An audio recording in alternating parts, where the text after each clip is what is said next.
Silence creates an environment conducive to focus and concentration, allowing you to perform tasks more effectively. Embracing silence can stimulate your imagination and inspire innovative thinking, unlocking new ideas and solutions. By immersing yourself in silence, you can cultivate a deeper sense of self-awareness, fostering personal growth and introspection. Silence provides a tranquil space that promotes a sense of peace, tranquility, and mental clarity. Research suggests that excessive noise hinders learning, making silence essential for optimal information processing and knowledge retention. Embracing moments of silence can help increase productivity by reducing distractions and improving task efficiency.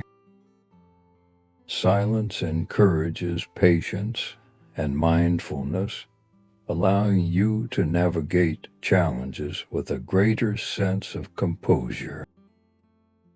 Any intelligent fool can make things bigger and more complex. It takes a touch of genius and a lot of courage to move in the opposite direction.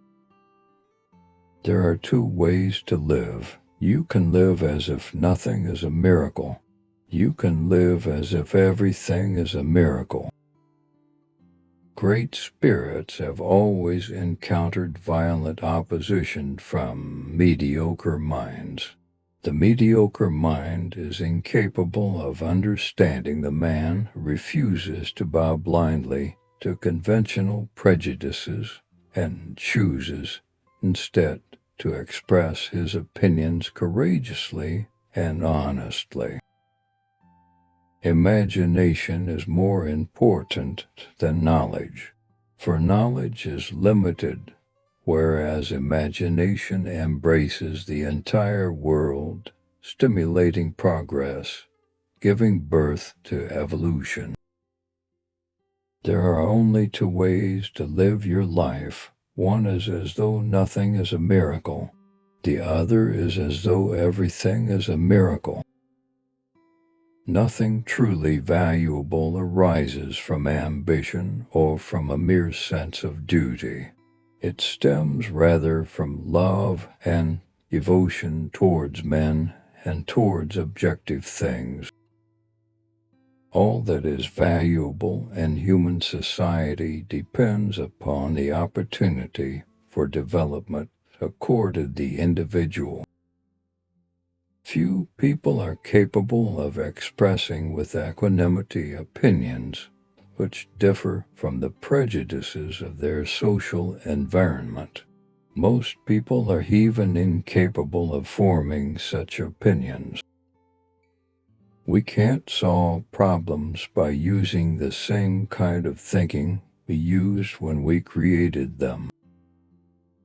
Most teachers waste their time by asking questions that are intended to discover what a pupil does not know, whereas the true art of questioning is to discover what the pupil does know or is capable of knowing.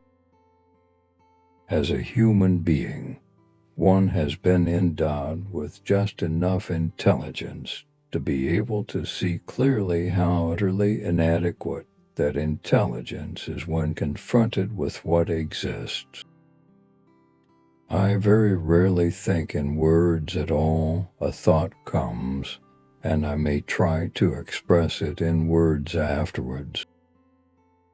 The world as we have created it is a process of our thinking. It cannot be changed without changing our thinking. If you want your children to be intelligent, read them fairy tales. If you want them to be more intelligent, read them more fairy tales. I speak to everyone in the same way. whether he is the garbage man or the president of the university. Learn from yesterday, live for today, hope for tomorrow. The important thing is not to stop questioning. Only one who devotes himself to a cause with his whole strength and soul can be a true master. For this reason, mastery demands all of a person. Two things are infinite, the universe and human stupidity, and I'm not sure about the universe. There are only two ways to live your life. One is as though nothing is a miracle. The other is as though everything is a miracle.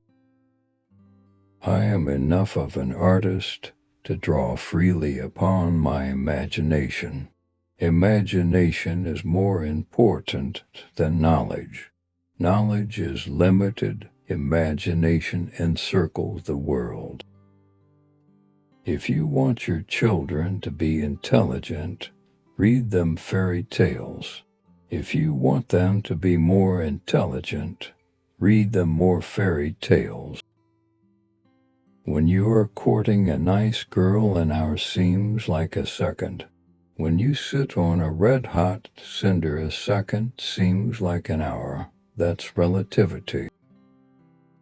A human being is a part of the whole called by us universe, a part limited in time and space. He experiences himself, his thoughts and feeling as something separated from the rest, a kind of optical delusion of his consciousness. This delusion is a kind of prison for us, restricting us to our personal desires and to affection for a few persons nearest to us. Our task must be to free ourselves from this prison by widening our circle of compassion to embrace all living creatures and the whole of nature in its beauty.